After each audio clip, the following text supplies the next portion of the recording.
السلام علیکم ناظرین، میری بیوی 7 بھائیوں کی اکلوتی بہن تھی، لیکن شادی کے بعد میکے جانے کا نام نہیں لیتی تھی۔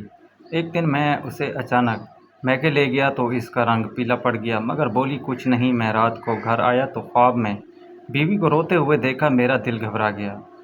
فوراً بیوی کے میکے گیا، مگر گھر پر تالا تھا۔ میں واپس جانے لگا تو اندر سے چیخوں کی آواز آنے لگی۔ میں دیوار پھلانگ کر گھر میں داخل ہو گیا تو سامنے کا منظر دیکھ کر میرے ہوش اڑ گئے۔ ناظرین کرام، ویڈیو بہت دلچسپ ہے، آپ سے گزارش ہے کہ ہمارے چینل کو ضرور سبسکرائب کریں۔ میرے لیے یہ حیران کن سی بات تھی کہ میری بیوی 7 بھائیوں کی اکلوتی اور لاڈلی بہن تھی، اور 7 بھائی اچھے خاصے کھاتے پیتے خاندان سے تھے۔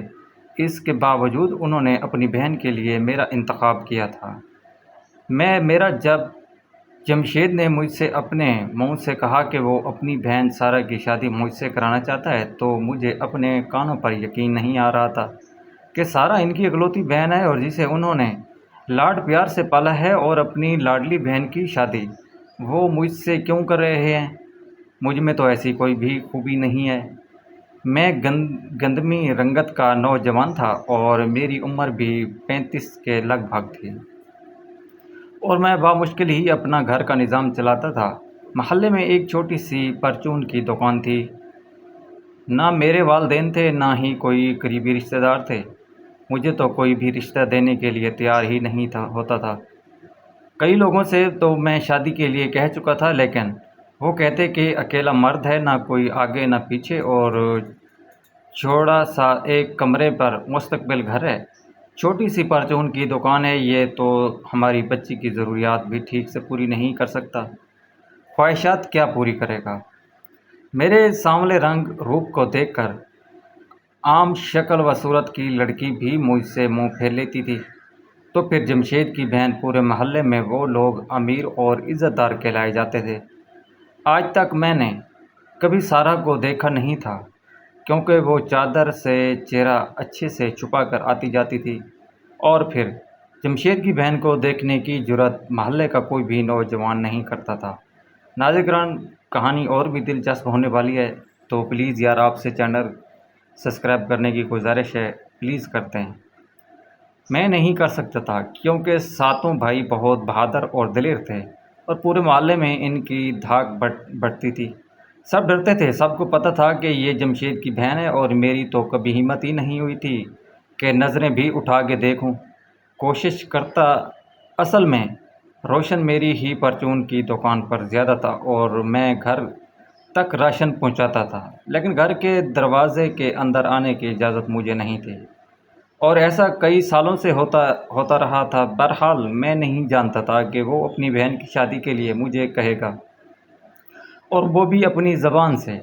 میں بھی یقینی سے جمشید کی شکل دیکھ رہا تھا۔ میں نے کہا، صاحب جی، آپ نے کیا کہا ہے؟ کہنے لگا کہ میں اپنی بہن سارہ کی شادی تم سے کرنا چاہتا ہوں، لیکن میں خود کو اس قابل نہیں سمجھتا۔ میں کہاں اور آپ کی بہن کہاں؟ میں نے جھجکتے ہوئے کہا۔ وہ کہنے لگا کہ اس میں ہماری اور ہماری بہن کی رضامندی شامل ہے، بس تم جمعے والے دن دوپہر کو گواہوں کے ساتھ اور نکاح خواں کے ساتھ آ جانا۔ یہ سن کر میں حیران رہ گیا تھا۔ مجھے ابھی بھی یقین نہیں آ رہا تھا کہ جو میں سن رہا ہوں کیا وہ سچ ہے۔ کیا یوں ہی رشتے ہوتے ہیں، اور کیا یوں شادی ہوتی ہے؟ انا فنا مجھے تو لگ رہا تھا جیسے انہوں نے رشتے کی بات نہ کی ہو، بلکہ مجھے کوئی حکم سنایا ہو۔ بہرحال میں اپنے گھر آ گیا تھا، لیکن سمجھ نہیں پا رہا تھا کیا کروں۔ جمشید کا دماغ پھر گیا ہے، جو اپنی اکلوتی اور لاڈلی بہن کی شادی مجھ سے کر رہا ہے، مجھ جیسے غریب سے، جیسے کوئی غریب بھی اپنی بیٹی کو تیار نہیں۔ یہ بات میرے لیے قابل تشویش تھی، حیران کن تھی۔ میں آدھی رات تک اسی نیز پر سوچتا رہا، کیا خیر وہ اپنی بہن کی شادی میرے ساتھ کیوں کرنا چاہتا ہے؟ پھر میرا دماغ میں آیا کہ ہو سکتا ہے اس کی بہن زیادہ خوبصورت نہ ہو اور اس کا رشتہ نہ آتا ہو، لیکن پھر بھی اگر لڑکی کے پاس خوبصورتی نہ ہو اور دولت اور 7 بھائیوں کا ریب ہو تو ایسی بہن کو کوئی بھی اچھا رشتہ مل جاتا ہے۔ پھر مجھے ہی منتخب کیوں کیا گیا؟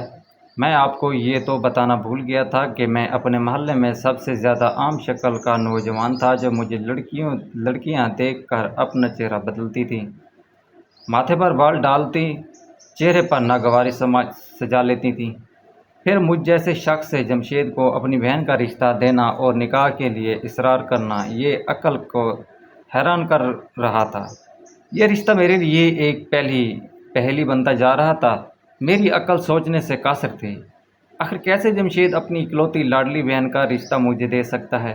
وہ بھی مجھے اس لڑکی کے رشتے کے لیے طلبگار تو بہت ہوں گے، اور جمشید اور اس کے بھائیوں کا جتنا ٹھکا تھا شخص اس کے گھر رشتہ کرنے کا اور ذمہ دار ہوگی، تو پھر مجھے ہی کیوں چنا گیا؟ 2 دن سوچ بچار کے بعد میں اس نتیجے پر پہنچا تھا کہ یقیناً اس کی بہن بدصورت ہوگی۔ ویسے بھی اکثر اسے چہرہ چھپائے دیکھا تھا، ہو سکتا ہے اسے کوئی رشتہ نہ مل رہا ہو، اس لیے مجھ سے یہ بات کہی۔ بہرحال مجھے اپنے گھر کا نظام کو چلانا کے لیے ایک بیوی کی ضرورت تھی، اس لیے میں انکار نہیں کیا، اور جمعے والے دن نکاح خواں اور چند گواہوں کو بھی لے گیا، اور جس سے بھی کہا کہ جمشید اپنی بہن کا نکاح مجھ سے کرنا چاہتا ہے، تو سبھی مجھے آنکھیں پھاڑ پھاڑ کے دیکھ رہے تھے، بالکل اسی طرح جس طرح کہ میں حیران تھا۔ بہرحال جب میں گھر گیا تو گھر میں کوئی خاص اہتمام نہیں کیا گیا تھا، بس ہمیں ڈرائنگ روم میں بٹھا دیا گیا تھا۔ سادگی سے نکاح ہوا اور 7 بھائی خاموشی سے بیٹھے ہوئے تھے، اور ان کے کپڑوں سے یہ تک محسوس نہیں ہو رہا تھا کہ انہوں نے نئے کپڑے پہنے ہوں۔ عجیب سی شادی تھی، 7 بھائیوں کی اکلوتی بہن کی شادی، اور وہ بھی اتنی سادگی سے کہ کسی کو بھی یہ بات ہضم نہیں ہو رہی تھی۔ جتنے سوال اس وقت میرے دماغ میں چل رہے تھے، اتنے ہی تمام محلے داروں کے دماغوں میں بھی چل رہے تھے، لیکن جو اب کسی کے پاس نہیں تھا۔ نکاح کے بعد ہمارے سامنے کھانا رکھا گیا، صرف بریانی، بنا رائتا، بنا چٹنی، بنا کسی میٹھے کے۔ میں نے بس چند نوالے ہی لیے تھے۔ میں بے حد پریشان سا ہوا تھا، ایسی شادی نہ کبھی کہیں دیکھی تھی، اور نہ ہی براتیوں کا ایسا رویہ، سوکھا استقبال، اور پھر وہ بھی 7 بھائیوں کی اکلوتی بہن کی شادی۔ بلکہ میں تو سوچتا تھا کہ جب اس کی بہن کا رشتہ ہوگا اور اس کی شادی ہوگی تو یہ لوگ خوشی کے مارے پورے محلے کو بلائیں گے، چلو اس بہانے ہم بھی اچھا کھانا کھا لیں گے۔ لیکن یہ نہیں پتہ تھا کہ نکاح مجھ سے ہوگا، اور یہ بھی نہیں پتہ تھا کہ ایسا ہوگا۔ جہیز کے نام پر ایک تھیلا انہوں نے نہیں دیا تھا۔ اس کی بہن کالی چادر میں لپٹی ہوئی گھونگھٹ نکال کر میرے ساتھ رخصت ہو گئی۔ میں جتنا حیران ہوتا اتنا ہی کم تھا۔ بہرحال حالانکہ میرا گھر گلی کا آخری میں چھوٹا سا مکان تھا، لیکن پھر بھی میں نے گاڑی کا انتظام کیا تھا۔ میں نے اسے گاڑی میں ہی اپنے گھر تک لے گیا۔ وہ بھی ایک محلے دار کی گاڑی تھی جو میرے کہنے پر تیار ہو گیا تھا۔ تھوڑا سا سفر تھا، لیکن میں اپنی طرف سے اس لڑکی کو پوری عزت دینا چاہتا تھا۔ میں نے سوچا چلو جو سوال میرے دماغ میں گھوم رہے ہیں اس کا جواب اپنی بیوی سے پوچھ لوں گا، آخر کیا وجہ کیا تھی۔ لیکن بہرحال میں یہ سوچ چکا تھا کہ یقیناً اس کی بہن خوبصورت تو بالکل نہیں ہوگی، تبھی مجھ جیسے انہوں نے اپنی بہن کی شادی کرا دی ہو سکتا ہے کہ بہن عمر کی بھی زیادہ ہو گئی ہو، اچھا رشتہ آتا ہو۔ سوالات میرے دماغ میں کبکبلا رہے تھے۔ ہاں، بہرحال جیسے ہی میں اپنے گھر میں داخل ہوا میں نے سارا کا ہاتھ پکڑ لیا جو چادر میں لپٹا ہوا تھا، لیکن میں نے محسوس کیا جیسے وہ کانپ رہی ہے، کافی خوف زدہ ہے، ڈری ہوئی ہے، اور میں اسے اپنے کمرے تک لے گیا۔ میرے کمرے میں بس اماں کے زمانے کا پرانا پلنگ تھا۔ میں نے تھوڑے بہت پیسے دے کر اس کو پالش کروا لیا تھا۔ میں نے کہا آپ یہاں سکون سے بیٹھ سکتی ہیں، چادر بھی اتار سکتی ہیں، میں آپ کے کھانے کا کچھ انتظام کر دوں گا۔ اگر آپ کو بھوک لگی ہے، میں نے اس سے پوچھا تھا۔ مجھے پتہ نہیں تھا کہ لڑکی نے کچھ کھایا بھی ہے کہ بھوکی آ گئی ہے۔ اس نے نفی میں سر ہلا دیا۔ میں کمرے سے باہر چلا گیا۔ بڑی عجیب سی سچویشن تھی، جیسے میں سمجھ نہیں رہا تھا۔ پتہ نہیں کیوں میرے دل میں ایک کے بعد ایک سوال اٹھ رہے تھے۔ مجھے یہی سمجھ نہیں آ رہا تھا کہ جمشید نے اپنی بہن کی شادی مجھ سے کیوں کی، اور وہ دوسرا یہ کہ شادی اس طرح سے چوروں کی طرح چھپ چھپا کر کیوں کی کہ کوئی اہتمام نہیں کیا گیا، اور ایسے شادی تو انسان تو شیشہ بنج میں بتلا ہو۔ جاتا ہے، سوچنے لگتا ہے کہ آخر وجہ کیا تھی۔ کچھ میں ذہنی طور پر شادی کے لیے تیار بھی نہیں تھا، کیونکہ صرف 8 دن کا وقت ملا تھا۔ وہ یہی سوچنے میں گزار گیا کہ آخر میں ہی کیوں۔ پھر سوچا کہ مجھے کمرے میں جانا چاہیے، کیونکہ میرے ہر سوال کا جواب سارا کے پاس تھا۔ لیکن سوچ رہا تھا کہ پتہ نہیں آج کی رات یوں سوال جواب کرنا مناسب رہے گا کہ نہیں۔ ایک تو شادی کے معاملے میں ویسے ہی مجھے میں اعتماد کی تھوڑی کمی تھی، کیونکہ ہمیشہ میری شکل دیکھ کر رشتے سے انکار ہوا تھا۔ پھر شادی کا ہو جانا ہی میرے لیے ایک انوکھی سی بات تھی۔ پھر ایک لڑکی کے ساتھ بات کرنا اور بیوی کی حیثیت سے کرنا مجھے کافی مشکل لگ رہا تھا۔ بہرحال میں کمرے میں داخل ہوا۔ اس وقت سارا نے چادر اتار دی تھی، ہلکا سا فینسی سا گلابی رنگ کا جوڑا پہن رکھا تھا۔ زیور کے نام پہ کچھ بھی نہیں پہنا تھا، صرف ہلکا پھلکا میک اپ۔ لیکن جیسے ہی میں اس کے سامنے جا کر بیٹھا اور اسے دیکھا تو میرے دماغ گھوم گیا، کیونکہ وہ لڑکی تو بہت خوبصورت تھی۔ مجھے تو اپنی آنکھوں پر یقین کرنا مشکل تھا۔ میں سوچ بھی نہیں سکتا تھا کہ وہ لڑکی اتنی خوبصورت ہو سکتی ہے۔ اور دوسری بات جس کا مجھے زوردار جھٹکا لگا تھا وہ یہ تھا کہ وہ بمشکل 20-19 سال کی لڑکی تھی، کم عمر۔ میں 36 سال کا، مجھے اپنا آپ اس کے سامنے بالکل بے وقت سا لگ رہا تھا۔ اور اب تو میرا دماغ میں مزید سوالات کا انبار بھرنے لگا تھا کہ اپنی اتنی خوبصورت حسین بہن کی شادی جمشید نے مجھ جیسے شخص سے کیوں کی، جس کے پاس نہ تو دولت ہے اور نہ ہی خوبصورتی، نہ ہی مردانہ وجاہت ہے۔ میں تو بالکل زیرو تھا۔ اس کے آگے میں تو مسیحت الجھن کا شکار ہو کے رہ گیا تھا، جو سوچ رہا تھا کہ اس لڑکی سے ڈھیر سارے سوال کروں گا۔ میری تو بولتی بند ہو چکی تھی۔ کیا سوال کرتا، اس کا حسن مجھے لاجواب کر گیا تھا۔ میں فوراً اسے بیڈ سے کھڑا ہو گیا، اور شاید اسے یوں امید نہیں تھی۔ اس نے ایک نظر مجھے دیکھا، پھر شرم سے نظریں جھکا لیں۔ میں نے کہا، آپ تو محترم، آپ تو کافی خوبصورت ہیں اور کم عمر بھی ہیں۔ میرے سوال پر اس نے میری طرف دیکھا، کہنے لگی، میں سمجھی نہیں۔ میں نے کہا، میں خود کو آپ کے قابل نہیں سمجھتا۔ میں نے جھوٹ نہیں بولا تھا، سچی بات کہہ دی، کیونکہ میں مزید ذہنی الجھن کا شکار ہونے لگا تھا۔ کہنے لگی، آپ کیسی باتیں کر رہے ہیں؟ میں یہ حیران تھا کہ اس لڑکی نے بھی مجھے دیکھا۔ اسے تو مجھ سے زیادہ حیرت ہونی چاہیے تھی، بلکہ میرے حساب سے اسے آنسو بہانے چاہیے تھے، رونا چاہیے تھا۔ اس کی قسمت میں جیسے شخص سے جڑ گئی تھی، بالکل دودھ دھار نگد کی مالک تھی، اور میں ایک دم سانولا سلمونا شخص۔ لیکن نہ تو وہ حیران ہوئی اور نہ ہی اس کے چہرے پر ناگواری پھیلی، نہ وہ روئی، اور میں یہ سوچ کر پریشان تھا۔ کہنے لگی، بیٹھ جائیے۔ میں تو آپ کے چکراتے دماغ کو پکڑ کر سامنے رکھ کر کرسی پر بیٹھ گیا۔ مجھے سمجھ نہیں آ رہا تھا کہ آخر جمشید نے اپنی بہن کے ساتھ اتنا بڑا ظلم کیوں کیا ہے، اور مجھ جیسے شخص کے ساتھ تو کوئی عام اور معمولی سی مجھ جیسی لڑکی بھی اگر شادی کے لیے مان جاتی تو میں اس پر بھی خوش ہو جاتا، لیکن اتنی حسین و خوبصورت لڑکی کے ساتھ میری شادی مجھ خود کو اس کے ساتھ زیادتی لگ رہی تھی۔ میں نے کہا، مجھے واقعی نہیں پتہ تھا کہ آپ اتنی حسین ہیں۔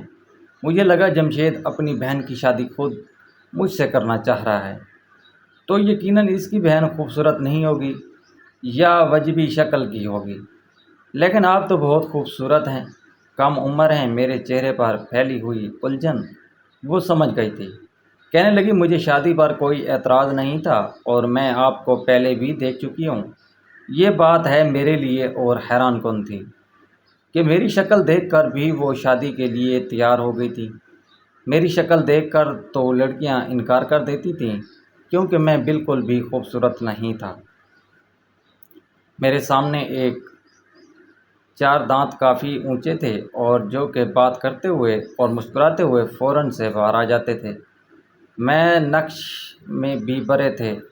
میں بالکل ایک عام سا شخص تھا، کوئی خوبی تھی ہی نہیں۔ میرے اندر پھر اتنی حسین لڑکی مجھ سے شادی کیوں کر سکتی ہے؟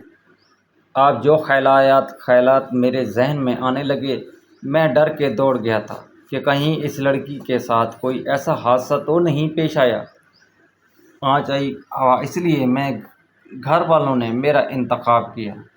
ہاں، شاید یہی وجہ ہو سکتی ہے کیونکہ کوئی بھی اپنی اتنی خوبصورت بہن یوں ہی مجھ جیسے کو نہیں سونپ سکتا۔ لیکن یہ سوال سارا سے کرتے ہوئے میں کچھ جھجک محسوس کر رہا تھا۔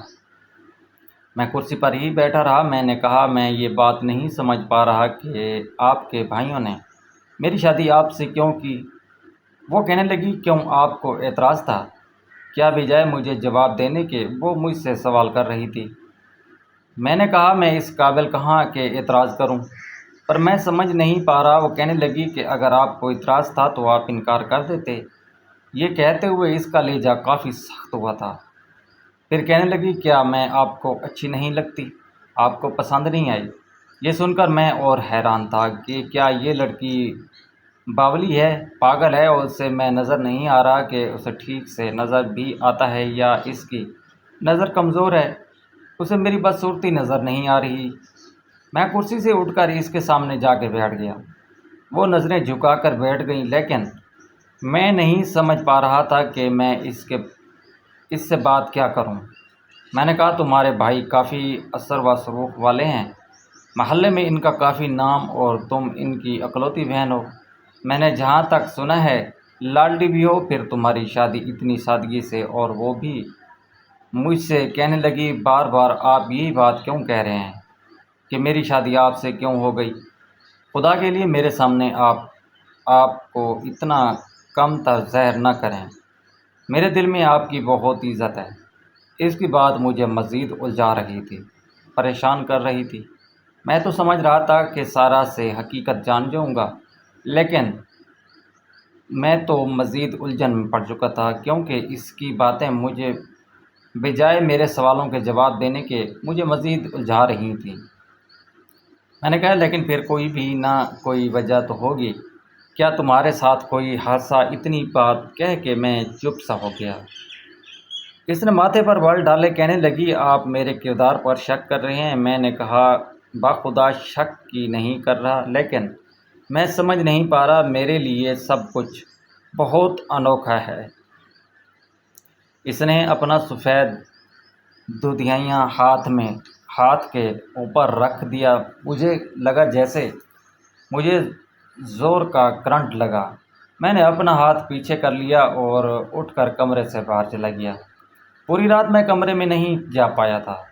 باہر صحن میں ہی رکھی پرانی سی چارپائی بچھائی ہوئی، اس پہ بستر ڈال کر سو گیا۔ پتہ نہیں، یہ مجھے سب کچھ بہت عجیب سا لگ رہا تھا۔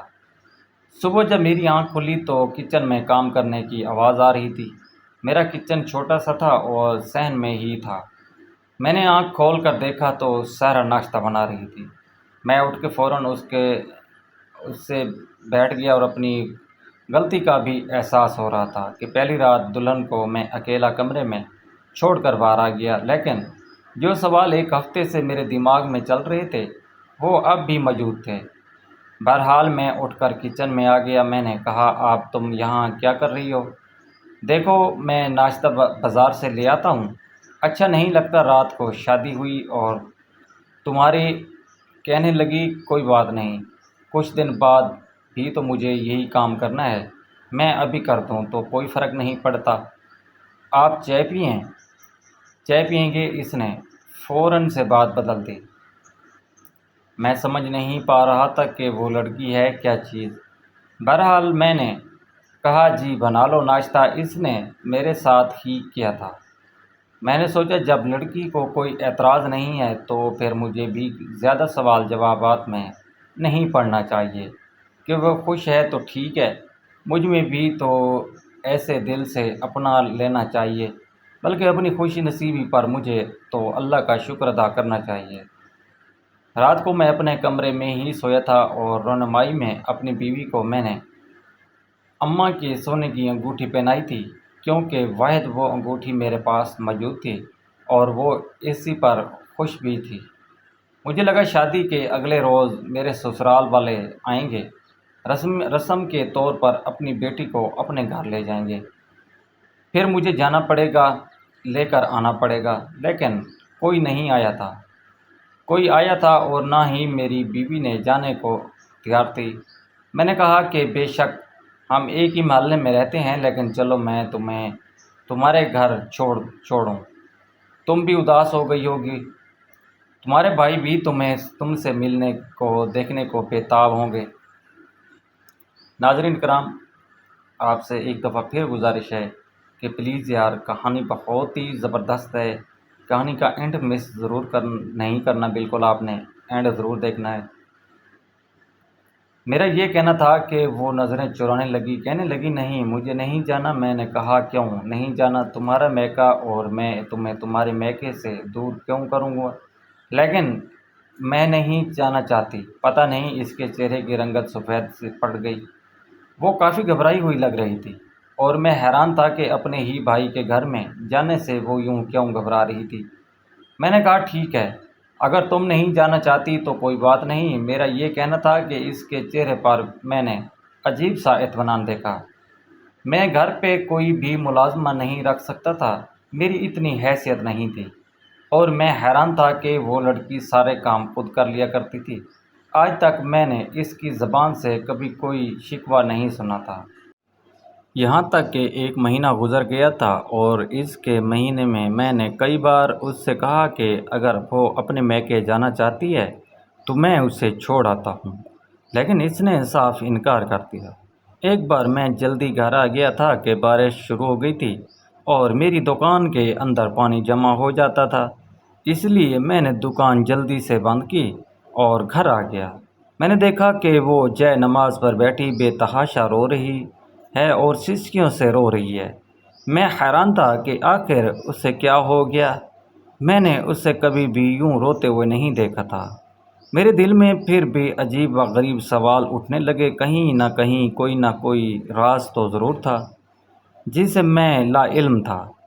مجھے اس کا رونا سمجھ نہیں آ رہا تھا۔ میں وہیں کھڑا رہا، جیسے ہی اس نے سلام پھیرا اپنے آنسو صاف کیے، جے نماز اٹھا کے پلٹ کر دیکھا تو مجھے سامنے دیکھ کر کچھ گھبرا سی گئی تھی۔ کہنے لگیں آپ جلدی آ گئے؟ میں نے کہا ہاں، بارش بہت ہو رہی ہے اور بارش میں دکان پر کوئی بھی سامان لینے نہیں آتا۔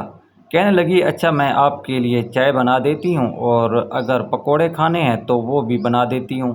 میں نے کہا نہیں، تم یہ بتاؤ کہ رو کیوں رہی تھی؟ میرے سوال پر اس کے چہرے پر پسینہ آنے لگا تھا، کیونکہ سردیوں کا موسم تھا، لیکن وہ اپنے دوپٹے سے ماتھے کا پسینہ صاف کرنے لگی۔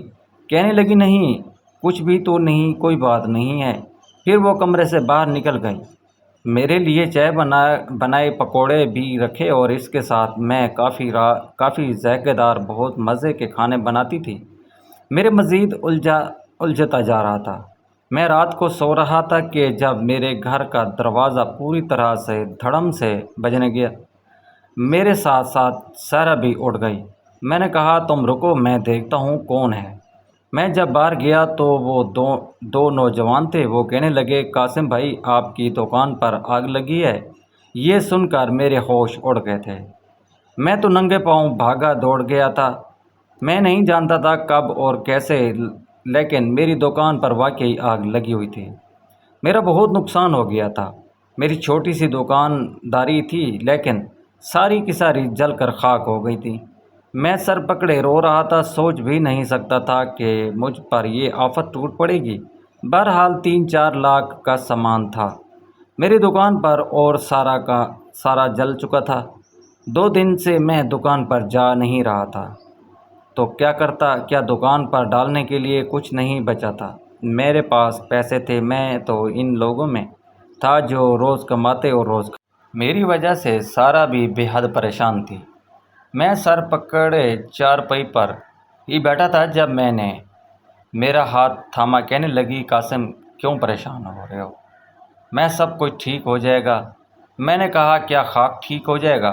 دکان کا سب راشن جل گیا ہے، گھر کی دال روٹی چل رہی تھی اور اب یہ بھی جل گئی ہے۔ اس نے اپنے ہاتھ میں پہنی انگوٹھی اتار کے مجھے دے دی۔ میں نے کہا یہ کیا کر رہی ہو؟ وہ کہنے لگی کوئی بات نہیں ہے، یہ آپ بیچ کر اپنی دکان پر تھوڑا سا سامان ڈال لیں، میں نے کہا مجھے شرمندہ نہ کرو، میں نے تمہیں دیا ہی کیا وہ اماں کی اس انگوٹھی کے علاوہ تو میرے پاس کچھ نہیں تھا، اب وہ بھی تو مجھے بیچنے کے لیے کہو گی تو میرے لیے ڈوب مرنے کا مقام ہوگا، یہ تم رکھو۔ میں نے وہ انگوٹھی اسے واپس کر دی۔ سوچ رہا تھا کہ شہر جا کر جہاں میں مال لے کر آتا ہوں ان کی منت سماجت کرتا ہوں، کچھ سامان مجھے ادھار دے دیں، مجھے تھوڑا تھوڑا کر کے چکا دوں گا تاکہ وہ دکانداری چل سکے۔ لیکن وہ کہنے لگی کہ آپ پریشان ہوں گے تو میں ایسے سونے چاندی کا کیا کروں گی؟ پتہ نہیں کیسی لڑکی تھی، ایک تو خوبصورت، کم پھر امیر گھر سے آئی تھی، اور اس پر اتنی صابر، وہ بھی آج کے دور میں۔ میرے لیے یہ بات پھر سے الجھنے کا شکار ہونے لگی۔ میں اس کے خلوص پہ خدا نخواستہ شک نہیں کر سکتا تھا۔ بہرحال میں نے وہ انگوٹھی لے لی، شہر جا کر انگوٹھی کو بیچے۔ مجھے نہیں پتہ تھا کہ اماں نے 1 تولے کی انگوٹھی سنبھال رکھی ہے۔ تقریباً 2.5 لاکھ مجھے انگوٹھی کا ملا تھا اور میں نے اس کا سامان خرید کر اپنی دکان میں ڈال لیا، لیکن اب بھی مزید پیسوں کی ضرورت تھی۔ بہرحال جیسے تیسے گھر کا گزارا کر رہا تھا، لیکن مجھ پر کچھ قرض بھی تھا۔ میں نے بڑی منت سماجت کی کہ میں قرض واپس کر دوں گا، لیکن وہ لوگ نہیں مان رہے تھے۔ مجھے میرے گھر کے دروازے پر بہت گالیاں دے کر، برا بھلا کہہ کے جب میں اندر آیا تو سارا رو رہی تھی، کہنے لگی کاش میرے پاس کچھ اور ہوتا تو میں آپ کی خاطر وہ بھی بیچ دیتی۔ میں نے کہا تم کیوں پریشان ہو رہی ہو، میں کر لوں گا سب کچھ۔ بہرحال اگلے روز میں نے سوچا کہ مجھے اس سے میکے چھوڑ آنا چاہیے، کیونکہ میری وجہ سے وہ کافی پریشان رہنے لگی تھی، رونے لگی تھی۔ میں نے اس سے پوچھا بنا اسے کہا کہ تیار ہو جائیے۔ کہنے لگی کیوں، کہاں جانا ہے؟ میں نے کہا کسی سے ملنے جانا ہے۔ اس نے فوراً سے اپنی چادر پہن لی۔ میں خاموشی سے اس کو اس کے میکے لے گیا۔ دروازے کے پاس جا کر مجھے حیرت سے دیکھنے لگی۔ تب تک میں دروازہ کھٹکھٹا چکا تھا۔ دروازہ جمشید نے کھولا تھا، لیکن جیسے ہی اس نے سحرا کو دیکھا تو ماتھے پر بل ڈال لی۔ اس نے مجھے دیکھ کر پیچھے ہٹ گیا، کہنے لگا اندر آؤ، باہر کیوں کھڑے ہو تم لوگ؟ ہم دونوں اندر آ گئے۔ بس ایک سادہ پانی کا گلاس ہی میرے سامنے پیش کیا گیا تھا، اور سارا یہ دیکھ کر سب کچھ گھور گھور کے دیکھ رہی تھی۔ میں نے سادہ پانی ہی پیا۔ میں نے کہا اصل میں نے سوچا شادی کو 2 مہینے ہو گئے، آپ لوگ اداس ہو گئے ہوں گے، اس لیے میں سارا کو یہاں چھوڑنے آیا ہوں، کل آ کر لے جاؤں گا۔ کسی کی بھی گرم جوشی نہیں دکھائی تھی۔ بہرحال میں نے صرف 15 منٹ رکا تھا اور کسی نے مجھ چائے تک کا نہیں پوچھا تھا، نہ ہی دکھائی دی۔ میں واپس اپنے گھر واپس آ گیا، لیکن جیسے ہی رات کو سونے کے لیے لیٹا آنکھوں کے سامنے سارا کا روتا ہوا چہرہ نظر آ رہا تھا، پتہ نہیں کیوں۔ بہرحال میں نے اپنے آپ کو جھٹکا اور سو گیا، لیکن میں نے خواب میں دیکھا کہ وہ سارا رو رہی ہے، کہہ رہی ہے قاسم مجھے بچا لو، یہ لوگ مجھے مار ڈالیں گے۔ میں بے ساختہ اٹھ کر بیٹھ گیا، میرا دل بری طرح سے زور زور سے دھڑک رہا تھا۔ میں نے فوراً اسے اٹھی چپل پہنی، اپنی گرم شال لی اور سارا کے گھر پہنچ گیا، لیکن میں حیران رہ گیا تھا کیونکہ تالا لگا ہوا تھا۔ آج تک کبھی ایسا نہیں ہوا تھا ان کے گھر پہ تالا لگا ہوا ہو۔ کوئی 1-2 بھائی گھر پر نہیں بھی ہوتے تھے تو باقی بھائی ضرور ہوتے تھے، پھر ان کی بیویاں بچے، لیکن گھر پر تالا دیکھ کر میں حیران سا رہ گیا۔ میں نے سوچا پتہ نہیں کہاں گئے ہیں، اور سارا نے بھی مجھ سے کچھ نہیں کہا۔ فون تو اس کے پاس تھا، وہ فون کر کے بتا سکتی تھی ہم لوگوں نے کہیں جانا ہے۔ جیسے ہی میں پلٹا مجھے اندر سے سسکیوں کی اور دبی دبی چیخوں کی آواز آئی، میری تو گویا جان نکل گئی۔ میں لمبی لمبی دیواریں چھلانگنے کی کوشش کرنے لگا، میری یہ کوشش ناکام جا رہی تھی، کچھ بھی نظر نہیں آ رہا تھا۔ میں نے سوچا کہ مجھے اندر دیکھنا چاہیے۔ میں درخت پر چڑھا جو کہ دروازے کی تھوڑے سے فاصلے پر بالکل دیوار کے ساتھ لگا ہوا تھا، کافی اونچا تھا۔ اس درخت کے سارے سے میں اوپر چڑھا اور دیوار پھلانگ کر جیسے ہی نیچے کودا، سامنے کا منظر دیکھ کر میرے ہوش اڑ گئے۔ کافی بڑا صحن تھا ان کے گھر کا، اور گھر کے صحن کا اطراف میں کچھ کچی جگہیں تھیں جہاں کچی مٹی پڑی رہتی تھی۔ وہاں پر ایک قبر کھودی جا رہی تھی اور سارا کا منہ اور دونوں ہاتھ پیچھے باندھے ہوئے تھے اور وہ مجھے دیکھ رہی تھی۔ اسی کے بھائیوں نے اسے پکڑ رکھا تھا اور اس قبر میں پھینکنے لگے تھے۔ یہ دیکھ کر میرے ہوش اڑ گئے۔ پھر تو میں نے نہ او دیکھا نہ تاؤ دیکھا اور جمشید اور اس کے بھائیوں کو مارنا شروع کر دیا۔ میں نے کہا، ہٹو، پیچھے یہ کیا کر رہے ہو تم لوگ؟ وہ کہنے لگے، اس کے ساتھ ساتھ تمہیں بھی مار ڈالیں گے، جاؤ تم یہاں سے۔ میں نے کہا کہ تم لوگوں کو شرم نہیں آتی؟ اپنی بہن کے ساتھ ایسا ظلم اور زیادتی کرتے ہو۔ پتہ نہیں کیوں میرا دل گھبرا رہا تھا۔ جب میں اچانک سے یہاں آ گیا، دیکھا میری بیوی کو چھوڑ دو ورنہ میں شور مچا دوں گا۔ شاید میری اس دھمکی پر وہ کچھ گھبرائے تھے، انہوں نے جیسے سارا کو چھوڑ دیا۔ بھاگتے ہوئے میرے پاس آ گئیں، بہت گھبرائی ہوئی تھی۔ کیوں کر رہے تھے تم لوگ یہ سب کچھ؟ کہنے لگے، یہ کم بخت ہم سے حصہ مانگ رہی ہے۔ ہم اس سے پہلے بھی کہہ چکے ہیں کہ بیٹیوں کا کوئی حصہ نہیں ہوتا۔ ہمارے ہاں بیٹی کو کبھی بھی وراثت کا حصہ نہیں دیا جاتا، لیکن یہ کہہ رہی تھی کہ کسی کیس کرے گی، اپنا حصہ وصول کرے گی۔ حصہ دینے کی خاطر تو ہم نے اس کی شادی تو تم جیسے شخص کے ساتھ کی تھی۔ ہم جانتے تھے اگر کوئی پڑھا لکھا شور ہوگا تو وہ ضرور اس کے ساتھ کھڑا ہو کر ہم سے حصے کا مطالبہ کرے گا، ہم پر کیس کرے گا، لیکن جانتے ہوئے کہ تم کمزور ہو، کم پڑھے لکھے ہو، اس لیے کبھی بھی ہمارے سامنے سر اٹھاؤ گے نہیں، کبھی بھی حصے کا مطالبہ نہیں کرو گے۔ مجھے ان کی بات سن کر بہت افسوس ہو رہا تھا۔ میں نے سارا کا ہاتھ پکڑا اور ان کو بولا کہ تالا کھولو، مجھے باہر جانا ہے۔ اس کا ایک بھائی دیوار پھلانگ کر باہر گیا اور اس نے تالا کھولا۔ میں سارا کو گھر واپس لے آیا، سسکیوں سے رو رہی تھی۔ اس کی پٹی جو منہ پر باندھی ہوئی تھی میں کھول چکا تھا۔ گھر آ کر اس کے ہاتھ کھول دیے۔ میں نے کہا، کیوں مانگ رہی ہو تم ان سے حصہ؟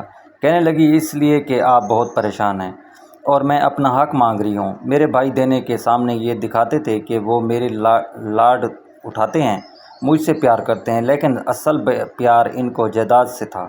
میں نے کہا، انہوں نے تمہارے ساتھ اچھا نہیں کیا، مجھ جیسے شخص سے شادی کر دی۔ کہنے لگی، یہ تو پہلے یہ بھی سمجھتی تھی کہ لیکن اب میں اپنے آپ کو خوش نصیب سمجھتی ہوں کہ آپ بہت اچھے انسان ہیں، آپ کا دل بہت اچھا ہے، لیکن میں اپنے بھائیوں کو اپنا حصہ کھانے نہیں دوں گی، اپنے حق کی خاطر لڑوں گی، ان پر کیس کروں گی اور اپنا حصہ لوں گی۔ میں نے کہا، لیکن مجھے نہیں چاہیے، میں محنت کر رہا ہوں، اللہ مجھے پھل بھی دے گا، اور صبر کرنے والوں کے ساتھ اللہ کی مدد ضرور ہوتی ہے۔ پھر یہی ہوا تھا، میری دکان ان دنوں میں بہت اچھے چلنے لگی اور میں نے قرضہ بھی اتار دیا۔ اب تو میرے گھر میں کافی سارا رش بھی آنے لگی تھی، اور دوسری جانب سارا کے بھائیوں کا کروڑوں کا نقصان ہو گیا تھا۔ ان کا کپڑا دوسرے ممالک سے آتا تھا، لیکن بحری جہاز کو آگ لگ گئی تھی، سب کے سب پاگل ہونے لگے تھے، رونا دھونا مچ گیا تھا۔ بہن کا حصہ کھانے سے کبھی بھی بھائی بھولتے اور پھلتے نہیں بلکہ برباد ہوتے ہیں۔ اس لیے میری آپ سے گزارش ہے کہ کبھی بھی اپنی بہنوں کا حق تلفی مت کیا کریں، کیونکہ ان کی دعائیں بھائیوں کو کامیاب بھی کر دیتی ہیں اور ان کی بد دعائیں انہیں برباد بھی کر دیتی ہیں۔